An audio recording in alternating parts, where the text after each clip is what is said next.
नमस्कार, मैं doctor Shabbir Hussain global urology centre से आज आपको स्टोन की डाइटरी प्रिकॉशंस के बारे में मैं चर्चा करूंगा और क्या चीज़ें इसमें फ़ायदेमंद हैं, क्या नुकसान हैं। इसमें काफ़ी सारे भ्रम होते हैं, तो उनको मैं एक सरल तरीके से आपको बताना चाहता हूं। और देखिए, सबसे पहले जब भी पथरी बनती है तो एक मन में बात आती है कि पथरी जो है दोबारा बन सकती है कि नहीं। तो इस बात को मैं क्लियर करना चाहता हूं पहले कि पथरी का फॉर्मेशन एक एंडोजीनियस प्रोसेस है, मेटाबॉलिक प्रॉब्लम्स के तहत होता है। तो दूसरी बार पथरी बनने की संभावनाएं बिल्कुल होती हैं। तो इवन हम लोग अगर सर्जरी या पथरी को एक बार निकलवा भी रहे हैं तो भी शंका रहती है कि लगभग 10 सालों में more than 50% of the patient, 50% से अधिक लोगों में रीफॉर्म होने की संभावना होती है जो हाई स्टोन फॉर्मर्स हैं। तो अब हम चर्चा करेंगे कि हम किन चीज़ों को एक डे टू डे बेसिस में जो हम लोग यूटिलाइज करते हैं उनमें अपन लोग क्या प्रिकॉशंस या क्या चेंजेस करें जो कि हमको पथरी के रीफॉर्मेशन को रोकें। तो भाई इसमें सबसे ज़रूरी बात होती है वाटर इनटेक। वाटर जो है वो जो अपने किडनी से सॉल्यूट्स निकल रहे हैं, जो आयंस हैं जिनमें calcium, oxalates, citrates, potassium, sodium, uric acid, इन सब की संक्रमणता कंसंट्रेशन को रेगुलेट करता है और वो जो है स्टोन फॉर्मेशन के बेसिक कारण है। तो अब वाटर इनटेक की अगर अपन बात करें तो एक लगभग इसका जो मापदंड है ये कई चीज़ों पर निर्भर करेगा, जैसे कि एनवायरमेंटल टेम्परेचर, अपना कितना आपका वर्कआउट है, कितना आपका पसीना निकलता है।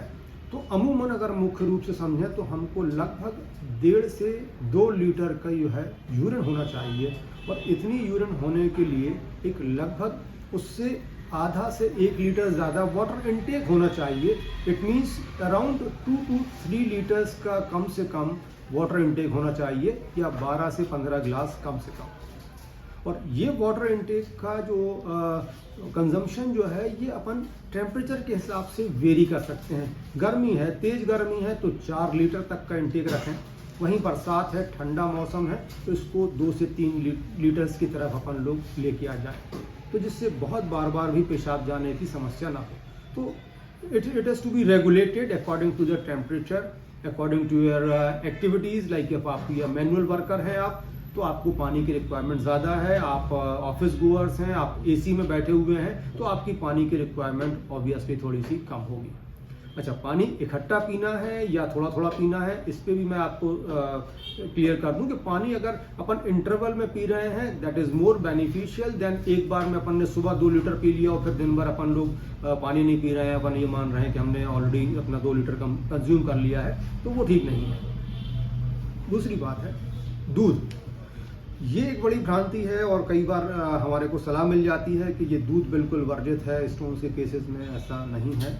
दूध के बारे में ये है कि अपन लगभग 300 से 350 ग्राम दूध किसी भी फॉर्म में, जैसे या तो डायरेक्टली दूध ले लें या उसका पनीर है या दही है, किसी भी फॉर्म में ले सकते हैं।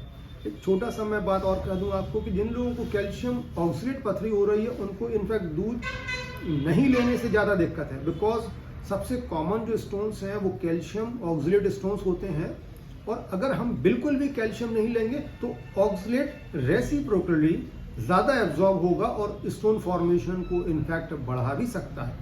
तो थोड़ा सा दूध जो इनटेक है दैट इज़ बेनिफिशियल। अब नेक्स्ट हम लोग बात करेंगे फ्रूट्स की। तो फ्रूट्स में इन जनरल मैं रिस्ट्रिक्शन नहीं कहूँगा, सभी प्रकार के फ्रूट्स, बट खास तौर से जो साइट्रस फ्रूट्स हैं, मौसम्बी है, संतरा है, ये इन चीज़ों का, नींबू पानी है, नींबू, इन चीज़ों का जो है सेवन से, इवन ये साइट्रेट कंटेनिंग फ्रूट्स हैं और इनके सेवन से स्टोन फॉर्मेशन इनफैक्ट जो है वो कंट्रोल हो रहा है।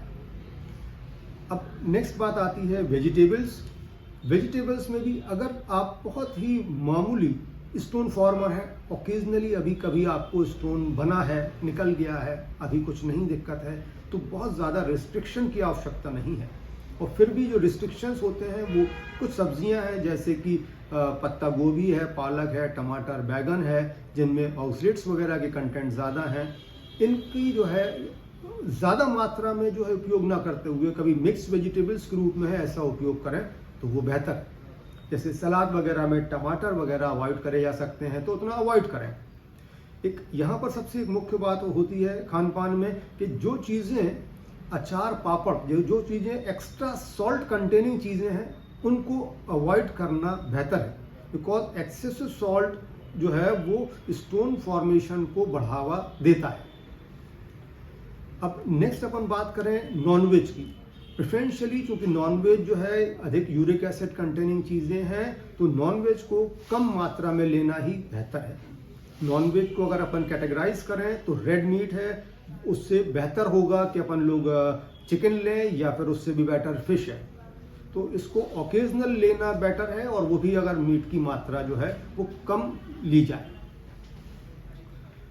अब नेक्स्ट अपन बात करें, लोग पूछते हैं कोल्ड ड्रिंक्स में, तो कोल्ड ड्रिंक्स इन जनरल जो है अवॉइड करना ही बेटर है, बट इसमें भी अगर अपन लेना ही चाह रहे हैं तो Sprite may be better than others. दूसरी बात आती है बियर। बियर का मैं ये कहना चाहूँगा कि कोई एज सच कोई स्टोन एक्सपल्शन में रोल नहीं है। It is only that you take a lot of beer and उसका जो वाटर कंजम्पशन होता है आपका वो इकट्ठा काफ़ी हो जाता है, वो थोड़ा सा कई बार यूरिनरी एक्सपल्शन में हेल्प कर सकता है, but beer as such is not helpful. जहाँ तक सवाल है चाय कॉफ़ी का, एक नॉर्मल मात्रा में दिन में 1 या 2 बार अगर आप ले रहे हैं तो वो चीज़ें अलाउेबल हैं।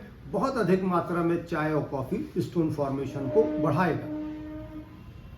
अब बात आती है फास्ट फूड्स की। फास्ट फूड्स जो है पिज्ज़ा, बर्गर, चाइनीज़ आइटम्स, इन सब चीज़ों से जो है और चाइनीज़ सॉल्ट, इन सब से स्टोन फॉर्मेशन बढ़ता है, तो इनका ओकेजनल या कम से कम मात्रा में उपयोग किया जाए। अच्छा, जहाँ तक ड्राई फ्रूट्स की बात है तो ड्राई फ्रूट्स को भी लिमिटेड मात्रा में लेना बेटर है। काजू वगैरह जो है उसमें ऑक्सीडेट कंटेंट ज़्यादा है, वो स्टोन फॉर्मेशन को बढ़ाते हैं।